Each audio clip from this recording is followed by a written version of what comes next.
Jadi seperti mana contohlah Mu'tazilah. Mu'tazilah ni mereka tidak menafikan yang Allah ini qadir ataupun qadir. Mereka tidak menafikan Allah ini alim. Air dah ada tayamum batal lah. Jangan Ustaz. Duduk sini Palu. Jadi mereka mengatakan bahawa Allah itu alim bizzat. Kalau kita ahli sunnah wal jamaah, alim dengan sifat ilmu. Allah alim dengan sifat ilmu yang qaim bizzat. Allah qadir ataupun qadir dengan sifat qudrah bizzat. Mereka mengatakan tak, Allah qadir bizzat. Jadi maknanya Mu'tazilah ni pun dia tidaklah menafikan Allah ini alim, qadir dan sebagainya. Sebab kalau nafi, kafir. Sebab Quran jelas, innallaha bikulli syai'in alim, innallaha bikulli syai'in qadir. Sebab itu dia tak nafi. Dia tak nafi Allah alim, Allah qadir. Tapi itu hanyalah nama bagi Allah Ta'ala. Jadi dia cuma menafikan sifat ma'ani saja. Mereka menafikan sifat ma'ani.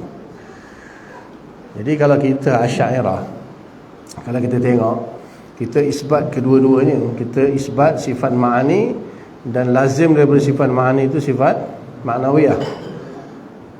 Lepas tu bila Allah ada sifat ilmu, maka Allah tu kaunuhu qadiran. Bila Allah Ta'ala tu ada sifat iradah, kaunuhu muridan. Bila Allah ada sifat ilmu, kaunuhu aliman, dan seterusnya lah. Jadi kita mengisbatkan sifat, walaupun sebenarnya kalau kita perhatikan di dalam Al-Quran tidak ada, tidak disebut qudrah, tidak disebut iradah, tidak disebut ilmu dengan makna sifat.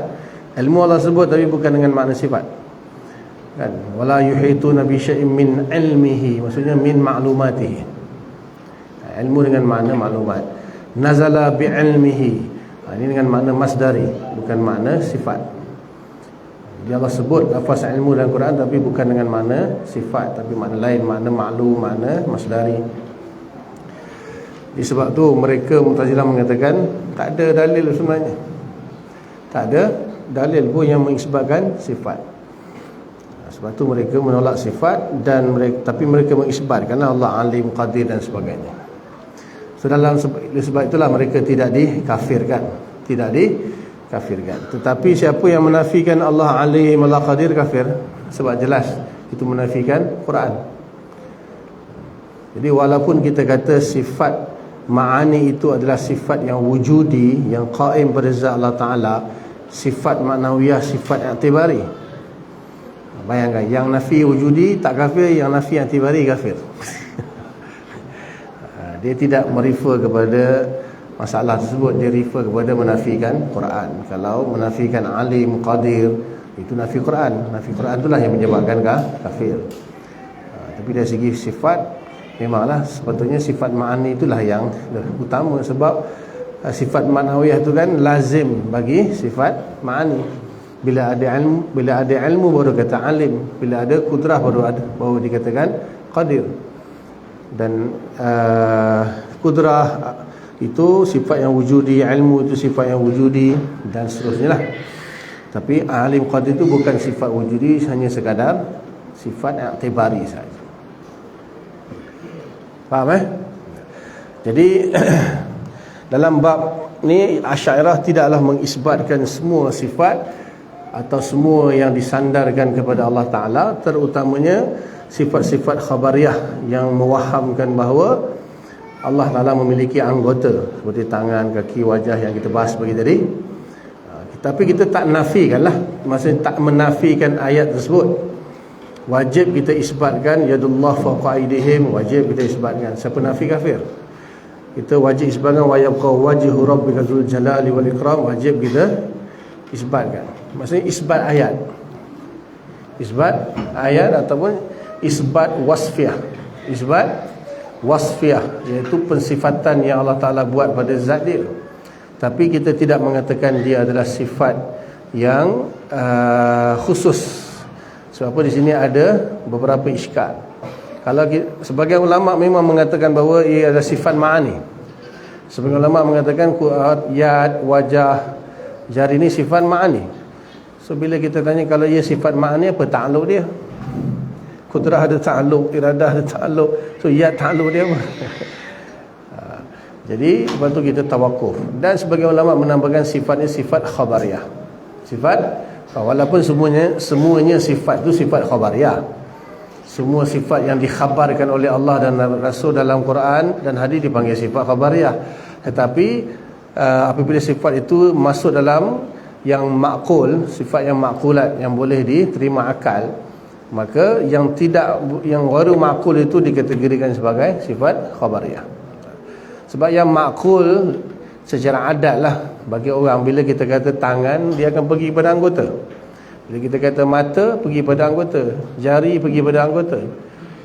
Jadi nak makul bahawa tangan tu adalah sifat, kategori apa pun susah dah nak kata. Nak kata ma'ani, apa ta'alluq dia pula. Kalau nak kata ma'nawiyah, dia intizak daripada mana? Macam tadilah, kalau ilmu alim, kalau yad, apa? Yadid. Kalau wajah, wajih.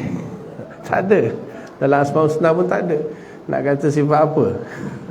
So ulama sama ada kategorikan sebagai wasfiyah semata-mata, iaitu penisbahan secara lafaz kepada Allah Ta'ala, ataupun dikatakan sifat ma'ani bagi yang mengisbatkan sifat ma'ani.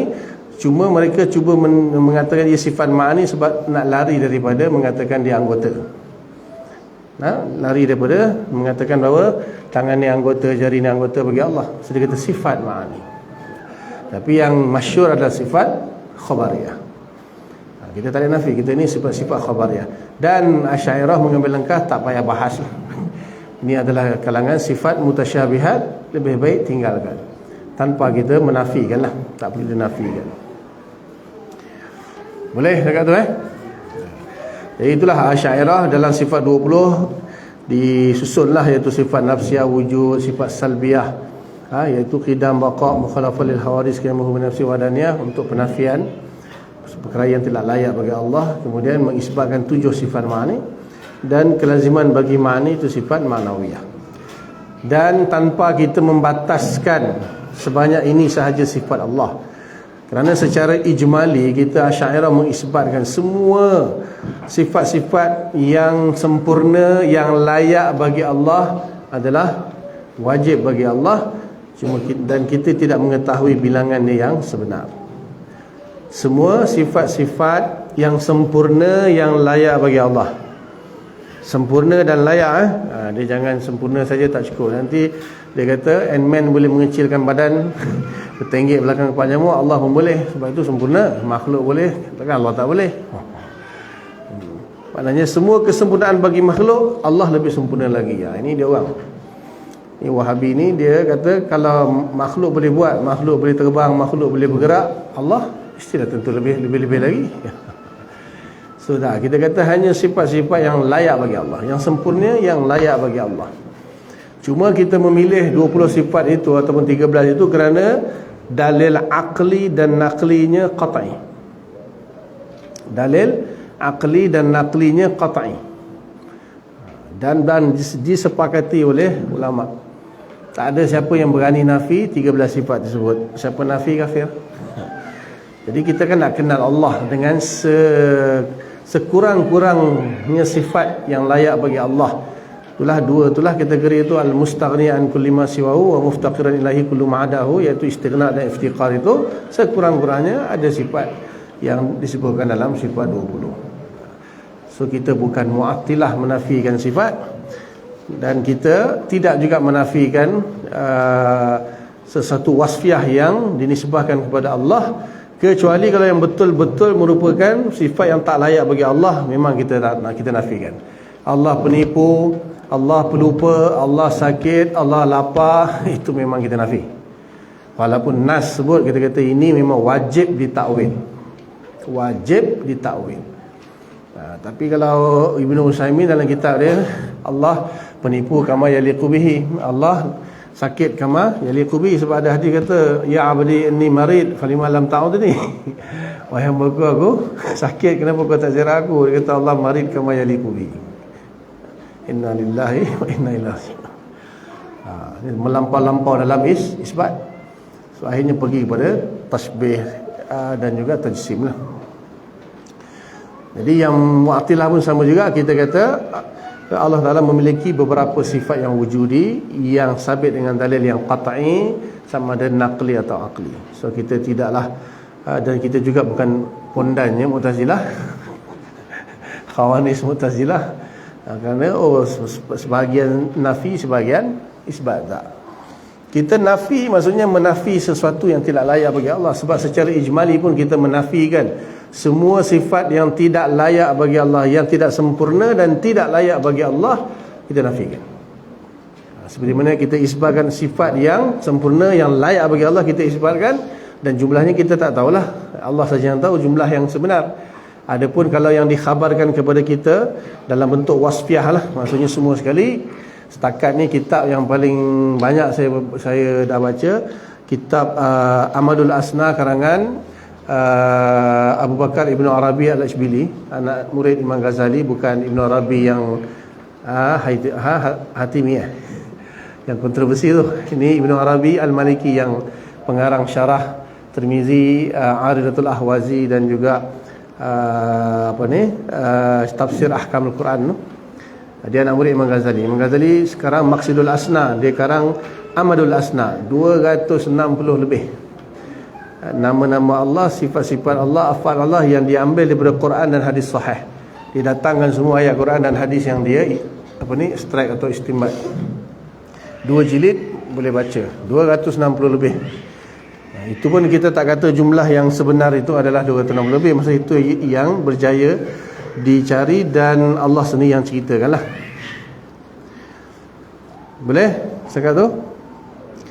Okay, ini ada soalan, bagaimana kita menjawab Mu'tazilah bahawa Allah boleh dilihat di akhirat dan mendepani Mujassimah dalam menafikan Allah bersifat jisim pada melihatnya. Okey, ini masalah ru'yatullah dia panggil. Masalah ru'yatullah, melihat Allah. Jadi ahli sunnah wal jamaah mengisbatkan bahawa Allah Subhanahu wa taala boleh dilihat di dunia dan di akhirat. Boleh, dengar baik-baik. Ahli sunnah wal jamaah mengisbatkan Allah boleh dilihat di dunia dan boleh dilihat di akhirat. Okey, adakah terjadi atau tidak? Di dunia tak terjadi. Walaupun boleh, harus secara akal, tetapi tidak terjadi. Tidak terjadi kerana dalil menunjukkan bahawa Nabi Musa AS meminta untuk melihat Allah di dunia. Lalu Allah Ta'ala kata, lan tarani, arini anzur ilaik. Dan ya Allah, perlihatkanlah kepadaku, aku ingin lihat engkau. Allah kata, lan tarani, kau tidak akan dapat melihat aku, walakin unzur ilal jabal, tengok gunung. Tengok gunung tersebut. Fa in istaqarra makanahu fasawfa tarani. Kalau gunung tu boleh menetap, maka engkau boleh melihat aku. Summa tajalla rabbuhu lil jabal ja'alahu dakka wa kharra Musa sa'iqa. Lalu bila Allah bertajalli, ada isu dekat tajalli ni lah. Isu dekat tajalli ni, adakah tajalli zat atau tajalli apa? Itu ada pembahasan yang panjang. Tapi semua ulama menafikan tidak ada tajalli zat. Jadi hanya sekadar disingkapkan sedikit hijab saja, gunung tadi pun hancur. Lalu Allah pensankan Nabi Musa. Kalau nak ikut, kalau gunung hancur, Nabi Musa lebih hancur lagi. Tapi Allah Ta'ala tak hancurkan Nabi Musa, kekalkan Nabi Musa, itu pengsan saja.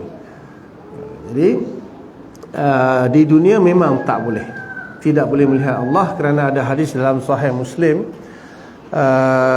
Hadis berbunyi, di antara Allah, bainallah wa baina makhluqihi hijab min nur wa fi riwayatin min nar. Antara Allah dengan makhluk ada hijab daripada cahaya, dan ada riwayat kata daripada api. Itu dalam Sahih Muslim. Dalam riwayat Majma'uz Zawaid, Imam Nuruddin Haythami kata ada 70,000 hijab antara Allah dengan makhluk. Lau kasyafahu lahtaraqat subhatu wajhi mantaha ila basarihi. Kalau Allah singkapkan hijab itu, akan hangus terbakar seluruh makhluk sejauh mata memandang. Hadis Sahih Muslim.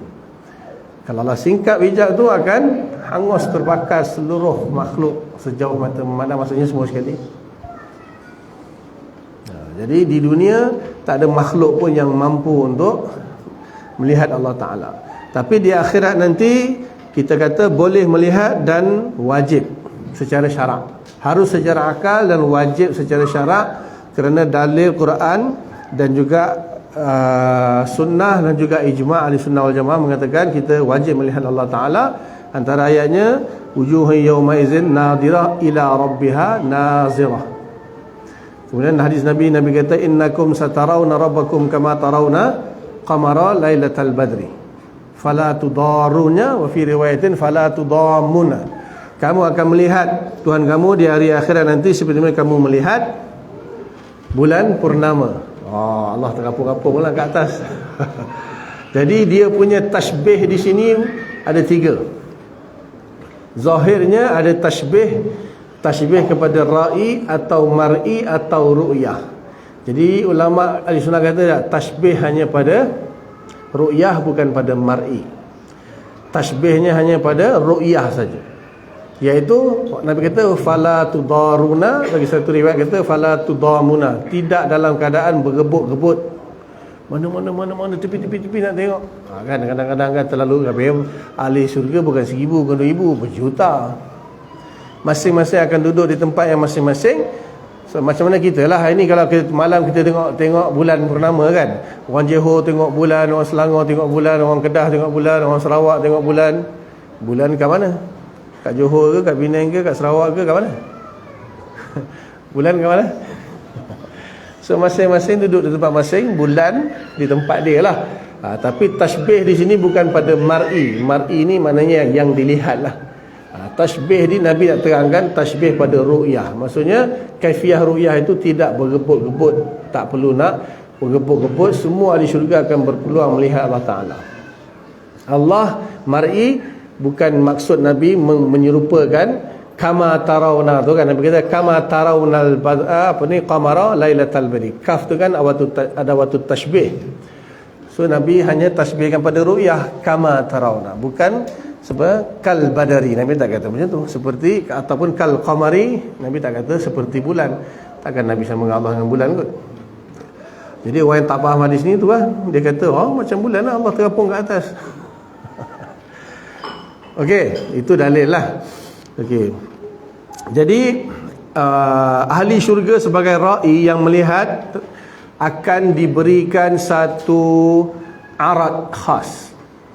Arat khas yang jumhur mengatakan Allah ciptakan di mata. Sebahagian ulama kata di hati, sebahagian kata seluruh badan. Sebab sekarang ni contohnya bila kita melihat dengan apa? Dengan mata. So kita ada arat basar yang Allah cipta pada mata. Orang buta dia ada mata tapi tak boleh melihat kan, Allah tarik dia punya sifat basar. Orang apa ni yang pekak, dia ada telinga tapi dia tak boleh mendengar sebab Allah tarik sifat sama dia. So kita mendengar dengan sama, telinga alat saja. Sebab tu bila kita mati, roh dicabut daripada jasad, ada telinga tak? Ada mata tak? Boleh mendengar tak? Mayat boleh mendengar? Boleh melihat? Mata ada tak? Telinga ada tak? Tak. Sebab sifat sama dan basar tu ikut pergi dengan roh. Okey. Jadi kita melihat di dunia ni sekarang ni dengan sifat basar, kita mendengar dengan sifat sama, dan yang lain-lain lah. Di akhirat nanti Allah Ta'ala akan ciptakan satu lagi kemampuan yang khusus untuk melihat Allah. Satu arat yang khas yang namanya ru'yah, Allah ciptakan di mata lah. Itu pendapat jumhur di mata. Maka dengan sifat yang khusus yang Allah berikan itu, barulah kita mampu untuk melihat Allah. Ini pada ra'i yang melihat. Sebab kalau kita tengok makna ru'yah itu sendiri, yang pertama ru'yah dengan makna ru'yah bil basar di dunia ni lah kan. Maknanya kita ra'aitu Zaidan kan, biasanya dalam ra'aitu Zaidan, aku melihat Zaid, maksudnya ru'yah basariyah ni lah, kita punya sifat basar. Dan yang kedua ru'yah dengan makna ilmu ataupun idrak. Alam tara kaifa fa'ala rabbuka bi ashabil fil. Tara maksudnya daripada ra'a yara ru'yah. Jadi takkanlah Allah tanya, wahai Muhammad, kau tak tengok ke apa yang aku buat pada tentera bergajah? Ya Allah, aku lahir pun belum lagi, macam mana tengok? Awalam yaral ladzina kafaru anna samawati wal ardi kanata ratqan fafataqnahuma. Apakah orang kafir itu tak tengok bagaimana sesungguhnya langit dan bumi itu ada pada asalnya menyatu lalu kami pecahkan? Teori Big Bang, infijarul azim. Orang masih Einstein ambil dari sini lah, lepas tu claim kata dia punya teori Big Bang. Ambil daripada Quran, kata teori Big Bang. Allah dah sebut dah teori Big Bang dalam Quran. Jadi adakah ketika itu orang kafir wujud dan melihat? Tak, diciptakan belum lagi. So yara di sini bermakna ilmu, alima. Apakah kamu tidak mengetahui? Terjemah dia bukan melihat. Apakah kamu tidak mengalam tara kaifa fa'ala? Apakah kamu tidak mengetahui? So di sini ru'yah dengan makna ilmu, ru'yah ilmiah. Ini yang apa ustaz kita tu ambil pilih pendapat ni, kata ru'yah ilmiah sahaja. Ini ada, memang ru'yah ilmiah tu memang ada, tapi kita ahli sunnah kata tak, bukan sekadar ru'yah ilmiah. Yang ketiga, ru'yah dengan makna mimpi. Ru'yah dengan makna mimpi. Man ra'ani fil manam faqad ra'ani. Kan ru'yah ni digunakan untuk ni, ru'yah dengan hamzah, bukan ruqyah. Ruqyah tu lain lagi. Dengan hamzah. Ru'yah maksudnya ru'yah dengan makna mimpi, ahlam. Dipanggil ru'yah ahlamiyah. Jadi ru'yah dengan makna melihat dalam mimpi. Ini makna ru'yah. So kita kena faham, ada makna ru'yah basariyah, ru'yah ilmiah dengan ru'yah mimpi. Dan satu lagi ru'yah, iaitu ru'yah khassah, ru'yah yang Allah Ta'ala akan berikan kepada kita kemampuan untuk melihat zatnya di syurga nanti. Lalu Allah ciptakan satu kemampuan yang istimewa, yang khusus pada ahli syurga, dan jumhur mengatakan di mata. Ada yang mengatakan di hati, ada yang mengatakan seluruh badan. Seluruh badan tu lagi sebab apa? Lagi lazat tengok seluruh badan lah. Okey. Jelas lah, itu bab ra'i. Okey, sekarang ni bab mar'i pula. Ini isu dia sekarang ni. So bila bab mar'i, yang ni yang dilihat lah, iaitu Allah Ta'ala.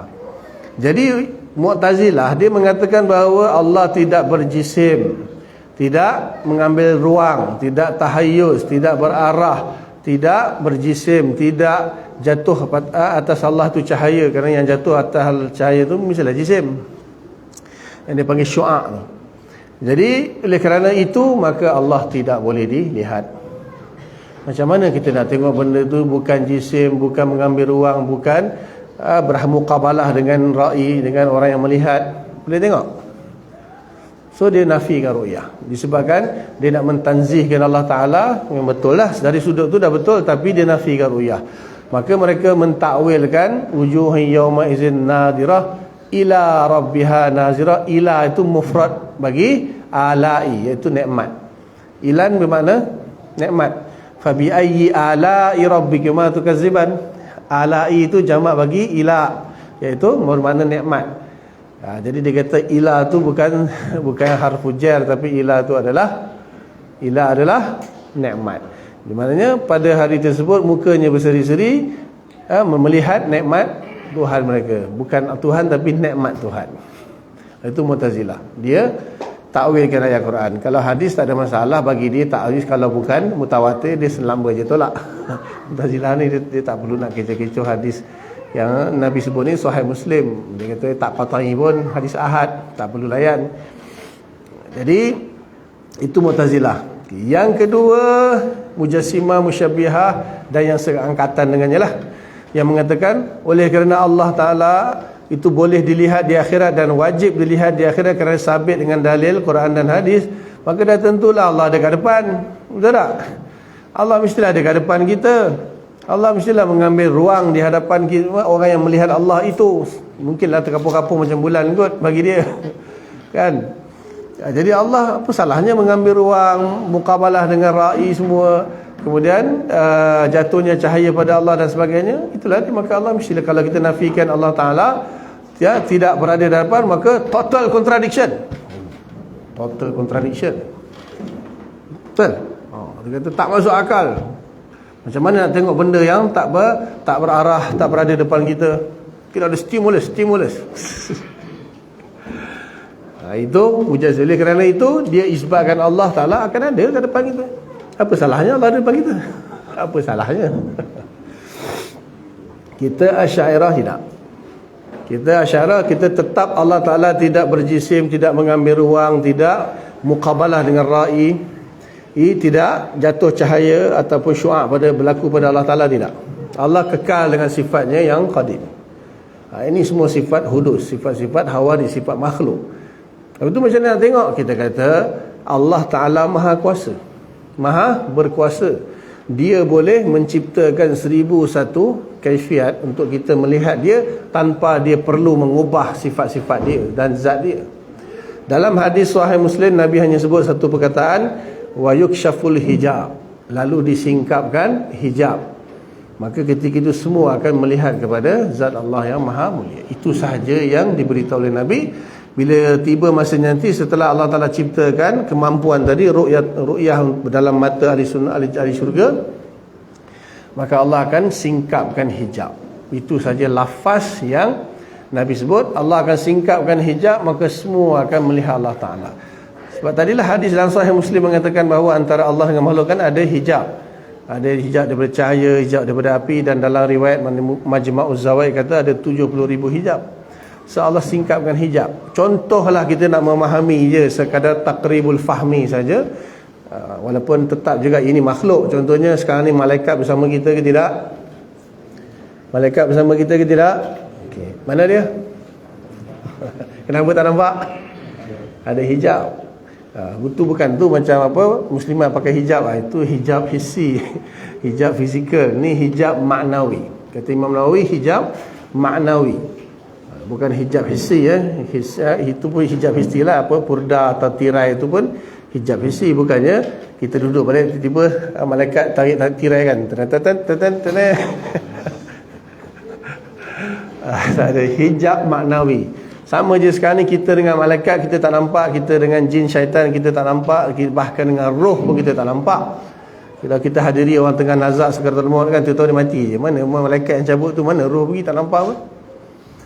Di hijab kita ada hijab maknawi. Dan sebab tu orang yang kasyaf ni kan, kasyaf tu maksudnya kashfu, maksudnya Allah singkapkan hijab, dia boleh nampak malaikat, dia boleh nampak jin, boleh nampak syaitan misalnya. Itu mana disingkapkan hijab. Jadi tak ada masalah. Tapi tetaplah juga malaikat itu makhluk kan, jin tu makhluk, roh tu makhluk. Itu pun kita tak dapat nak bayangkan lah kalau Allah singkapkan hijab, kecuali wali-wali yang kat sini yang apa, wali mastur. Saya wali-wali daya.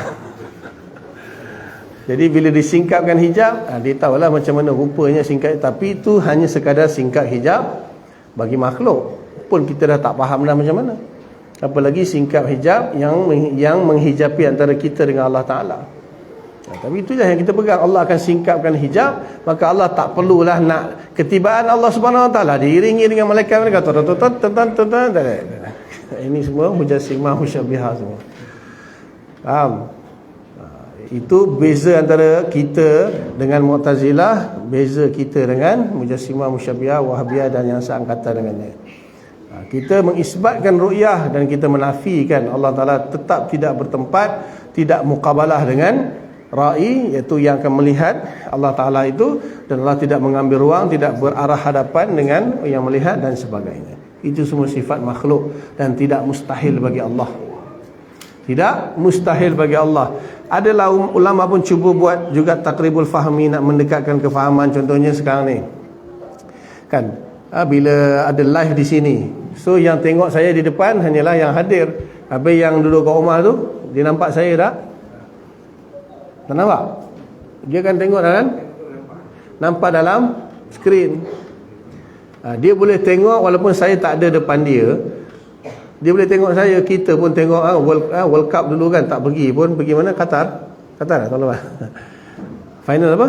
Brazil lawan Wahabi kan? Brazil Argentina saya pun tak tahu. Betul tak? Live Manchester ke lawan Liverpool misalnya kan, kita tengok kat mana? Ada ke perlawanan tu wujud depan kita ke?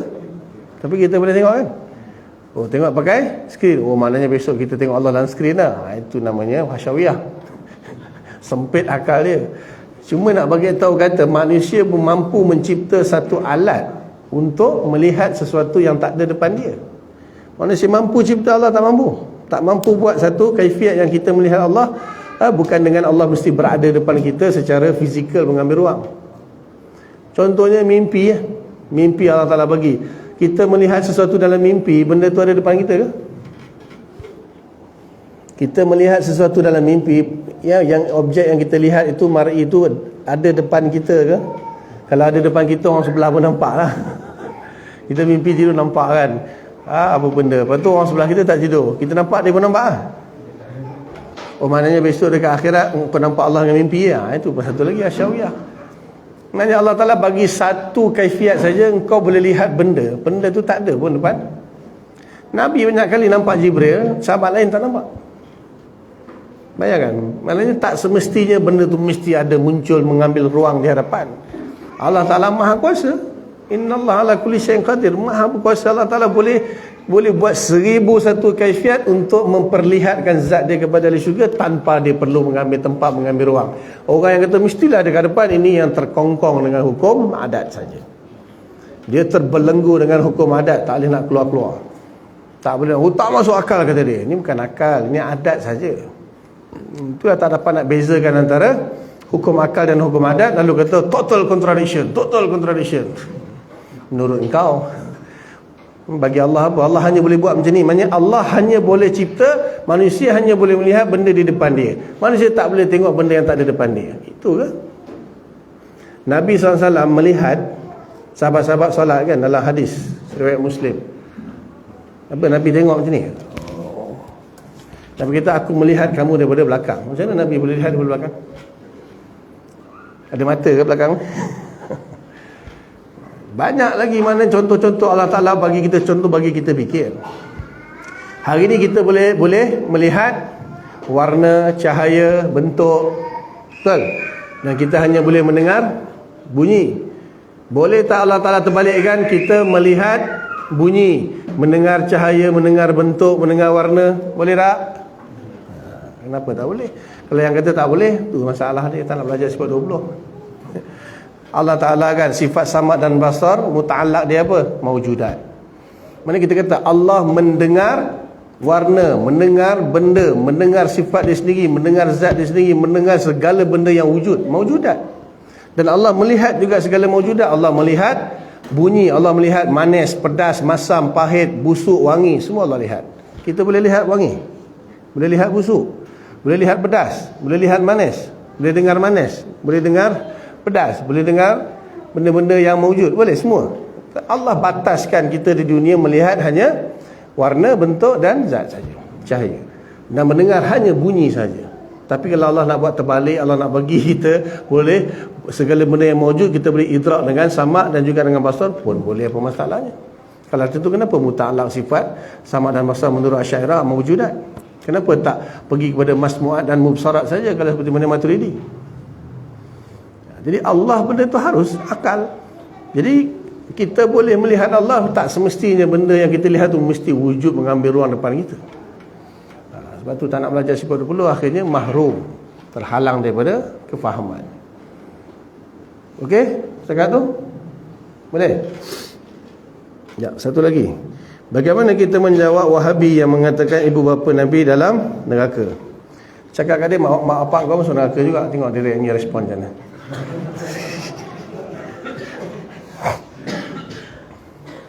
Tu je. Cakap mak ayah kau pun neraka juga, sama je. Betul? Selesai. Tengok dia mengamuk tak mengamuk. Betul tak? Sampai hati kau berani kau cakap dengan Nabi, ya Rasulullah, mak ayah kau neraka kan? Berani cakap dengan Nabi. Ini secara mudah je lah kita bagi. Okey, Ahli Sunnah wal Jamaah mengatakan bahawa ayah Nabi selamat, tidak masuk neraka, bahkan masuk syurga. Yang pertama, kerana Allah Ta'ala berfirman dalam Quran, wa ma kunna mu'adzibina hatta nab'atha rasula. Sesungguhnya kami tidak akan mengazab selagi kami tidak mengutuskan seorang rasul. Sekarang ni mak ayah Nabi diutuskan rasul ke? Nabi jadi rasul umur berapa? Ketika itu mak ayah dia kat mana? Nabi lahir tak sempat pun ayah dia dah meninggal. Tak sempat lahir lagi. Dan ketika Nabi umur berapa tahun, ibu dia meninggal.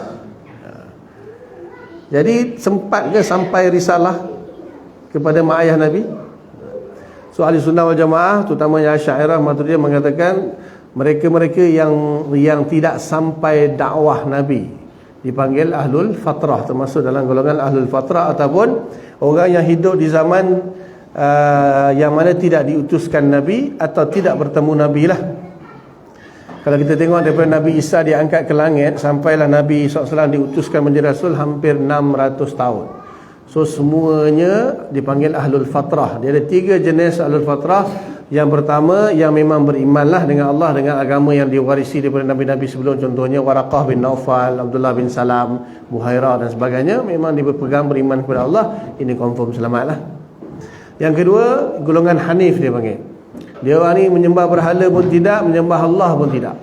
Dia macam seolah tak ada unsur-unsur penyembahan ketuhanan tu, tak ada. Hidup macam biasa, makan, minum, tidur, berkeluarga, bekerja dan sebagainya. Tak ada unsur-unsur penyembahan berhala pun dia tak sembah, apa pun dia tak sembah, Allah pun dia tak kenal. Ini pun confirm selamat. Inilah termasuk mak ayah Nabi. Termasuk mak ayah Nabi. Dan yang ketiga, orang yang menyembah berhala. Menyembah berhala di sini ada khilaf. Imam Baijuri dalam Tuhfatul Murid kata mereka juga selamat daripada neraka, wa in baddalu wa ghayyaru, walaupun dia mengubah dan menukar. Maksudnya sebelum tu dia percaya pada Allah, tiba-tiba dia tukar, dia sembah berhala pula. Ini pun selamat menurut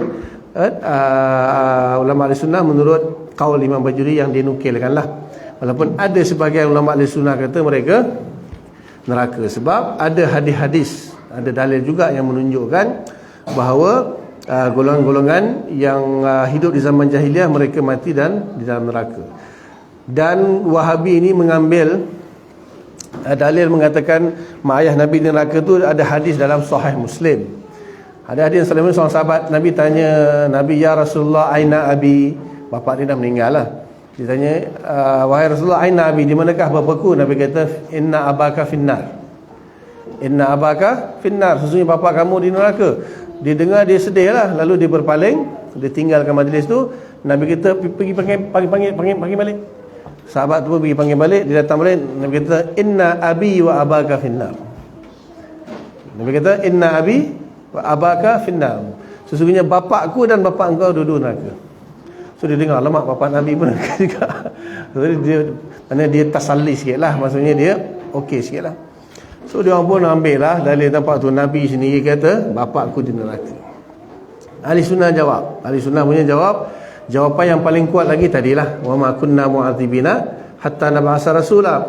Quran qat'i subut dan qat'i dalalah. Jadi Nabi berkata demikian sebelum turunnya ayat tersebut. Sebelum turun ayat tersebut, Nabi berkata dengan ijtihad saja. Tetapi setelah turun ayat tersebut, berarti hadis tadi mansukh. Maknanya apa yang Nabi sebut tu dah dimansuhkan. Maknanya Allah bagi tahu kepada Nabi bahawa selagi tak diutuskan Rasul, maka tidak akan diseksa lah. Okay. Yang kedua, jawapan ahli sunnah kata yang Nabi maksudkan abi itu bukan bapa dia, iaitu Abu Talib. Sebab orang Arab ni dia ada dua panggilan, abi dengan walid. Walid, kalau walid ini memang hanya untuk bapa kandung sahaja. Tapi kalau abi, abun atau abi boleh digunakan untuk pakcik. Boleh digunakan untuk pakcik, lebih-lebih lagi kalau yang jaga dia. Siapa yang jaga Nabi daripada kecil sampai besar? Abu Talib. Abdul Muttalib pun sekejap je, beberapa tahun je. Lepas tu Abu Talib lah yang jaga sampai jadi Nabi, sampai dah jadi Nabi beberapa tahun, 5 tahun katanya. Dia yang jaga. So Nabi maksudkan Abu Talib, bukan bapa Nabi. Sebab Nabi Ibrahim AS ketika dia minta ampun untuk Azar, kan Allah Ta'ala tegur. Allah Ta'ala tegur dalam Quran, tak boleh minta ampun.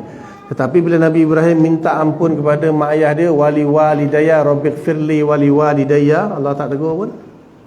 Tapi kenapa waqfir lil abi, Allah Ta'ala tegur.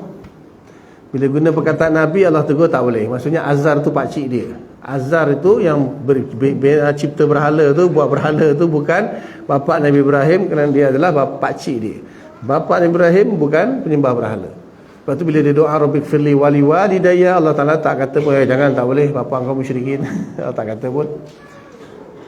Jadi panggilan Abi itu ditujukan kepada pakcik dalam dua-dua kes lah, Nabi Muhammad dengan Nabi. Sebab apa? Tak mungkin seorang Nabi itu berasal daripada keturunan yang musyrik.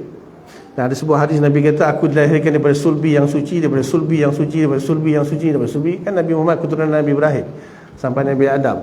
Semuanya orang yang beriman, tak ada orang yang mensyirik Allah Ta'ala. Walaupun tak beriman pun tidaklah mensyirik dan menyembah berhala.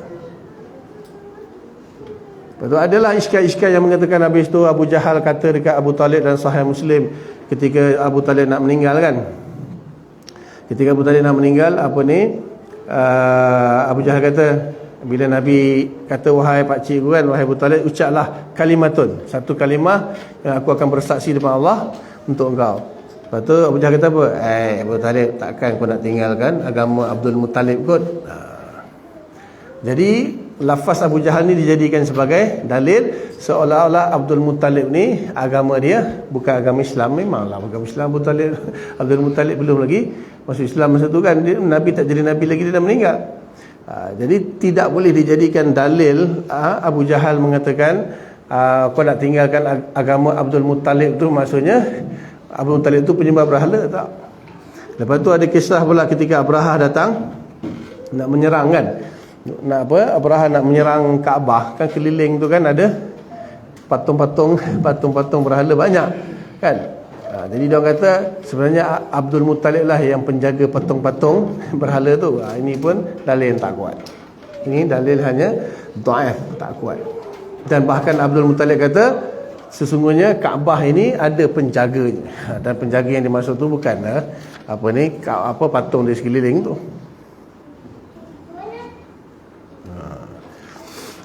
5 minit lagi insya-Allah. Jadi itu hujah Ahlussunnah wal Jamaah, maksudnya Al-Quran mengatakan bahawa hadis tersebut dimansuhkan sebab mak ayah Nabi termasuk ahlul fatrah. Dan begitu juga takwilan kepada inna abi wa abaka finnar itu adalah bukan bapa dia tapi Abu Talib, sebab Abu Talib jelaslah. Kemudian juga adalah beberapa hadis yang dhaif. Imam Suyuti dia karang ada satu risalah khusus, Imam Suyuti buat satu risalah, boleh tengok dalam Al-Hawi Al-Fatawa Imam Suyuti, dia kumpulkan semua risalah Imam Suyuti kat situ, boleh bacalah dalil-dalil semua disebut. Dan dia kata ada satu dalil yang dhaif, hadis yang dhaif yang mengatakan bahawa Allah menghidupkan semula ayah Nabi dan ibu Nabi, lalu mereka bersyahadah, lalu dimatikan semula. Kata Abi dah mati, hidup balik ni mengarutlah bla bla bla. Nabi Isa boleh hidupkan orang mati berapa ramai? Betul tak? Mukjizat Nabi Isa kan boleh menghidupkan orang mati berapa ramai? Sekadar Allah Ta'ala nak, bukan Nabi hidupkan, Allah Ta'ala yang hidupkan mak ayah Nabi. Ketika Nabi ziarah kubur dia, Nabi doa, Allah hidupkan mak ayah Nabi, lalu mereka syahadah dan matikan semula. Tapi hadis dhaif. Hadis dhaif, Imam Suyuti kata walaupun dhaif, terimalah. Tapi ni sekadar dalil sokongan sajalah, dalil sokongan. Yang kuat tadi dalil Quran tadi. Wa ma kunna mu'adzibina hatta nab'atha rasula. Wallahu a'lam. Lagi soalan lain? 5 minit lagi.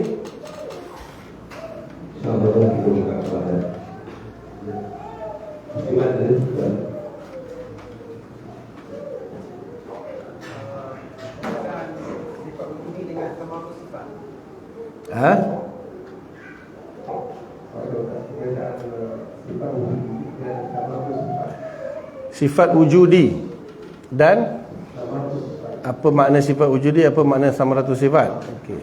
Sifat yang wujudi ni, sifat yang wujudilah, maknanya dalam sifat 20 kita kan ada kategori sifat nafsiyah. Sifat nafsiyah ni ada khilaf panjang banyak. Imam Abu Hasan Asy'ari kata ainul mawjud atau ainul zat. Imam Qadi Abu Bakar Baqilani dengan Imam Haramain kata ahwal dan hal. Dan Imam Fakhruddin Ar-Razi kata amrun i'tibari. So yang muktamad yang dipegang oleh mutaakhirin adalah amrun i'tibari. Panjang penjelasan dia tapi tak apa. Kemudian sifat salbiyah yang masyhur kata Adami, sebagian kata amrun i'tibari. Ada yang tatbik antara dua kaul, dia kata kalau kita tengok kalau bi'tibaril kharij maka dia adami, bi'tibaril zihni dia i'tibari. Sebab kita sebut kan qidam, baqa, mukhalafah lil hawadis, bila kita sebut maka dia mesti ada dia punya muntazak dia. Maka dekat zihni lah, kalau tidak macam mana kita sebut qidam, baqa kan. So dia i'tibar pada zihni. Tapi kalau fil kharij, madlul bagi sifat salbiyah adami, tidak wujudnya adam yang qaim pada zat Allah, qidam, baqa, mukhalafah lil hawadis yang qiyam pada zat, tidak, dia amrun adami, sekadar menafikan. Iaitu kalau qidam misalnya menafikan awaliyah lil wujud, menafikan awaliyah lil wujud, baqa menafikan akhiriyah lil wujud. Nafi, bila nafi tak adalah adami, maknanya madlul dia fil kharij adami. Kalau nak iktibarkan, nak kata iktibari, faqat fi zihni saja. Okey, kepada sifat ma'ani jelaslah sifat yang wujudi zaidatun, al-ma'na al-wujudi zaidatun ala zat qa'imatun biha.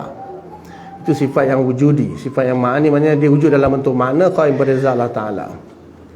Dan sifat ma'nawiyah ni amrun i'tibari. Muntazak minhu dia apa? Qiyamnya sifat ma'ani ni pada zat, itulah muntazak minhu daripada sifat ma'nawiyah. Bila ada ilmu qiyam pada zat kita panggil qadir.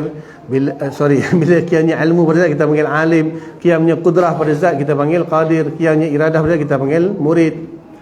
So dia panggil i'tibar. Dia panggil i'tibar.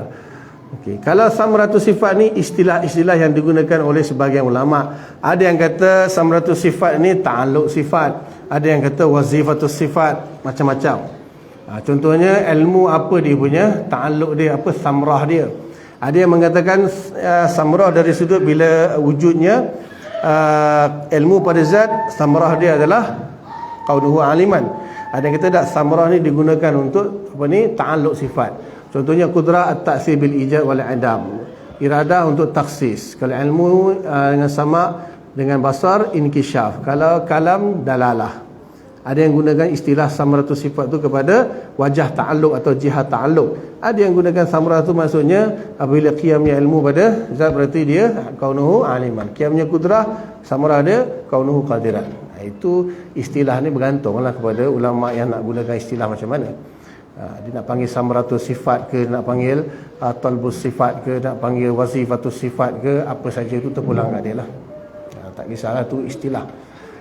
Ini ada Ustaz Muhazir selalu gunalah samratus sifat. Lagi?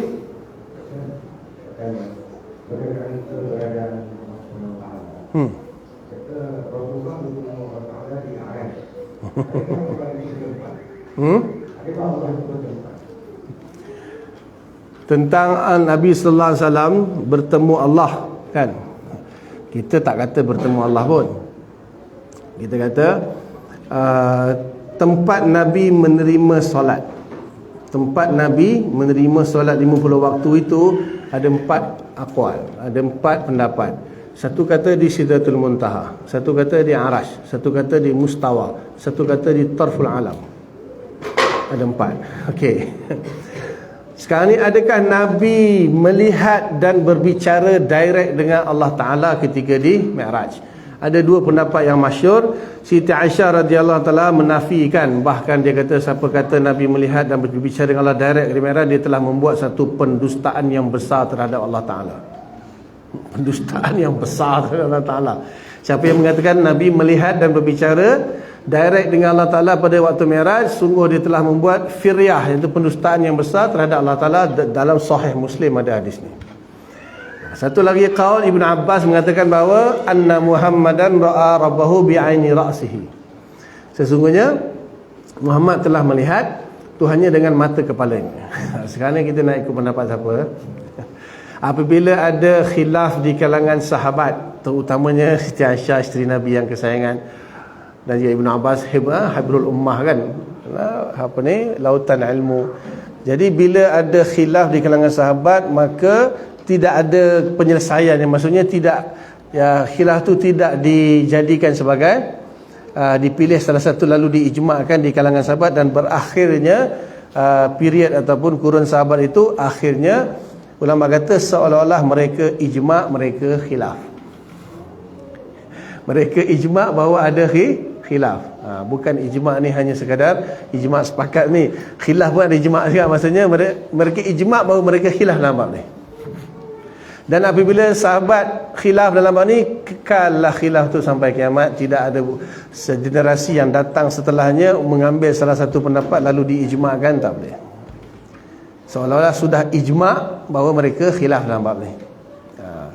Jadi sebab tu bila generasi tabi'in ada yang cenderung, majoriti cenderung kepada pendapat Ibn Abbas, sebab dia kata riwayat perempuan ni lemah. Marah Aisyah kalau dengar. Kan biasalah dalam mustalah hadis kan, dia orang tarjihkan riwayat lelaki daripada riwayat perempuan. Dan dia kata takkanlah ya Ibn Abbas kurang alimnya daripada Aisyah. Mestilah Ibn Abbas lebih alim. Kita kata dalam bab ni kita tak bukan masalah alim tak alim, masalah memang ada khilaf. Jadi itu dia punya pendapat tentang Nabi melihat ataupun kalau kita ambil pendapat Siti Aisyah, mudah. Siti Aisyah bagi dalil iaitu maka li basyarin an yukallimahullahu illa wahyan aw min wara'i hijab aw yursila rasulah. Sebab ketika seorang tabi'in, saya tak lupa nama dia, anak buah Siti Aisyah, bila dia dengar Siti Aisyah kata siapa yang mengatakan Nabi Muhammad melihat atau bicara dengan Allah Ta'ala di Mi'raj telah buat satu pendustaan besar terhadap Allah, dia terus gitu, ya wahai ummul mukminin, nanti lu betul ke? Bukan ke dalam surah An-Najm tu semua sebut kan, ma kazabal fuadu ma ra'a kan, dan sebagainya lah, wa kana qaba qausani aw adna dan sebagainya. Kita tak, itu malaikat Jibril. Itu yang dimaksudkan dhamir yang dimaksudkan dalam ayat-ayat dalam surah An-Najm itu merujuk kepada Nabi dan Jibril, bukan Nabi dengan Allah. Kata aku yang pertama sekali tanya lah, aku bini dia lah, aku tidur dengan dia. Bini kesayangan dia kot. Aku yang mula-mula tanya adakah ayat yang menunjukkan Nabi melihat Allah. Tak, Nabi sini kata Jibril. Takkanlah Siti Aisyah nak bohong, hadis sahih Muslim. Riwayat ni dalam sahih Muslim. Jadi takkan kita nak kata Siti Aisyah menipu pun. Mustahil lah Siti Aisyah menipu.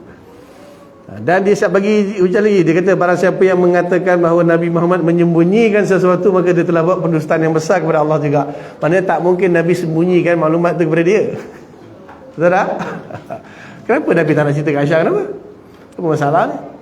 Dan riwayat Ibn Abbas itu dibandingkan riwayat Aisyah lagi kuat.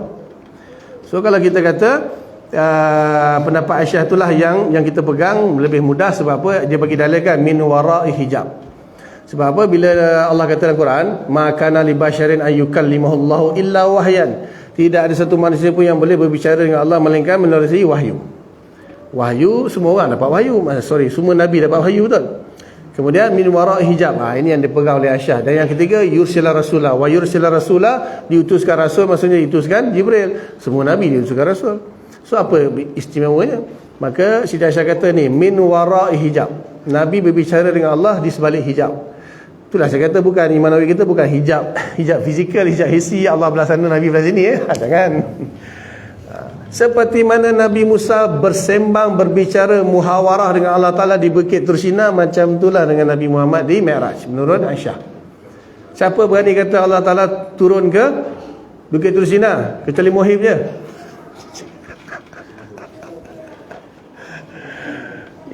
Tak silap saya, dia kata Ibn Taymiyah pun mengkafirkan, menghukum kafir siapa kata Allah Ta'ala berada di Bukit Tursina.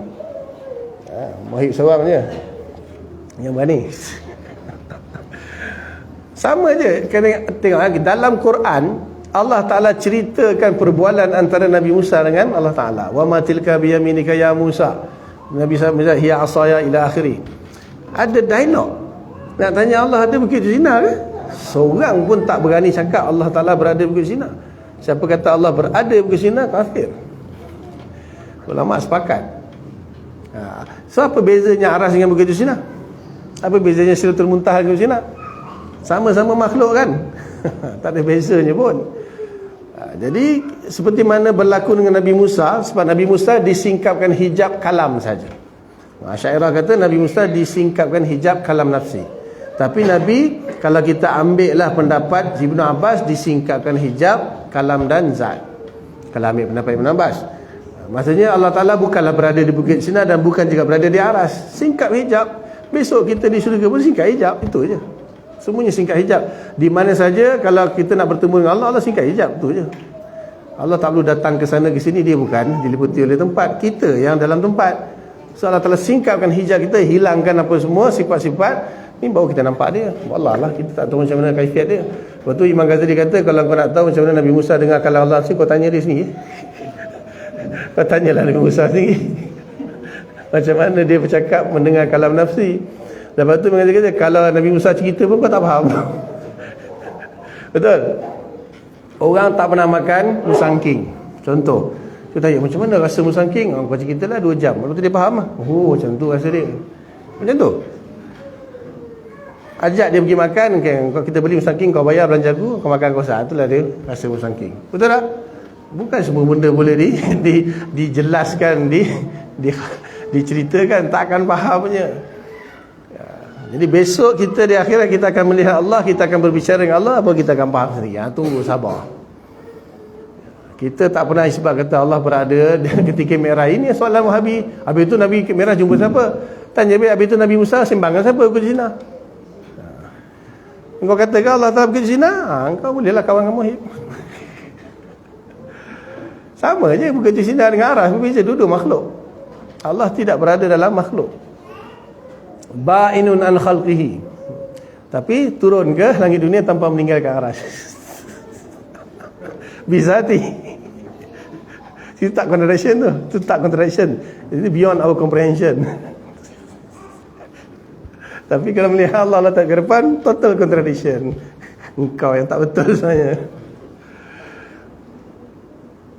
Okey, boleh? Cukup tak? Wallahu alam, sekat dulu. Apa yang baik daripada Allah Ta'ala, apa yang terbaik kelemahan saya, minta ampun Allah, minta ampun semua. Saya serahkan majlis kepada Ustaz Alif, insyaAllah.